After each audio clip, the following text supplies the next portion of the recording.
হয় তাহলে সেটা আবারও লিপিয়ার হবে, এবং যদি এটা বা এই দুইটার মধ্যে একটা কোনোটাই হচ্ছে না তাহলে সেটা নট লিপিয়ার বা নন লিপিয়ার হবে। ডান? বুঝতে পারছো? তাহলে ই পেজে কি লিখতে হবে? ই পেজে পুরো জিনিসটা লিখতে হবে।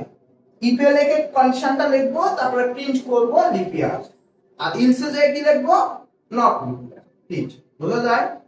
ওকে, এরপরে সেটা সি প্রোগ্রামিংটা একটু বুঝি। এটা উঠাইছো? সি প্রোগ্রামিং যখন করব তখন ইনপুট কয়টা? একটা, সেটাকে ওয়াই ধরলাম। কি ধরলাম? ওয়াই। আচ্ছা বলো তো, সি প্রোগ্রামিং এর জন্য যদি আমরা ওয়াই নিই, সেই ইনপুটটা কেমন হবে? ডেটা টাইপ কেমন হবে? ডেটা টাইপ কেমন হবে? ফ্লোট না ইন্টিজার হবে? সাল তো সংখ্যায় হয় নাকি? 2020 সাল, এটা একটা সংখ্যায়। সংখ্যাটা কেমন হবে? ইন্টিজার হবে না ফ্লোট হবে? ইন্টিজার, কারণ সাল কখনো কি হয় না? ভগ্নাংশ হয় না। তাহলে প্রোগ্রামের শুরুতে আমরা কি লিখবো? Hashtag include angle bracket stdio.h header file বসালাম, দেন মেইন ফাংশনটা ওপেন করব। এরপরে সেকেন্ড ব্র্যাকেট দিয়ে বা কার্লি ব্রেসেস দিয়ে আমরা প্রোগ্রামটা শুরু করব। এরপরে কি বসবে এখানে? Data type. কি ডেটা টাইপ বসবে? ইন্টিজারের সংক্ষিপ্ত রূপ কি? int। ইনপুট কে? সেটা ইয়ার আসবে, সাল একটা আসবে, সো ওয়াই ধরে নিলাম। আউটপুটে চলক আছে? নাই। তাহলে ওয়াইটা চিনে নেওয়ার জন্য কোন ফাংশন? প্রিন্ট এ। কি লিখবো? Inter the value of y বা enter your ইয়ার, তোমার সালটা দাও, এরকম কথা। enter the value of y এর ভ্যালুটা দাও। এরপরে কি করে নিতে হবে? scanf করে নিতে হবে। স্ক্যান কিভাবে করে? ইন্টিজার ডেটা টাইপ স্ক্যান করে কিভাবে? Percentage D. ফরম্যাটটা বা এক্সপ্রেশন কি? Percentage D. কয়টা পার্সেন্টেজ ডি হবে? একটা। তারপরে কোটেশন শেষ, বাইরে কমা, এরপর address of y, address of y, তারপরে সেমিকোলন। স্ক্যান করে ইনপুটটা নিয়ে নিলাম কম্পিউটার কাছে। এবার কম্পিউটারকে কি বলতে হবে? কম্পিউটারকে একটা কন্ডিশন বসায় দিতে হবে। কম্পিউটারকে বলতে হবে ইফ, যদি কম্পিউটার দেখো যদি ওই যে y দিল, যেই সালটায় দি ওই সালটাকে তুমি 4 দ্বারা ভাগ করবা। আগে কি করবা?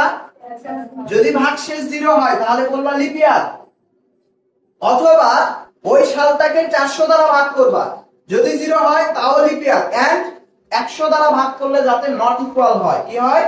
Not equal. 100 দ্বারা ভাগ করলে 0 হওয়া যাবে না, 400 দ্বারা ভাগ করলে 0 হওয়া লাগবে, এবং 4 দ্বারা ভাগ করলে কি হওয়া লাগবে? 0 হওয়া লাগবে।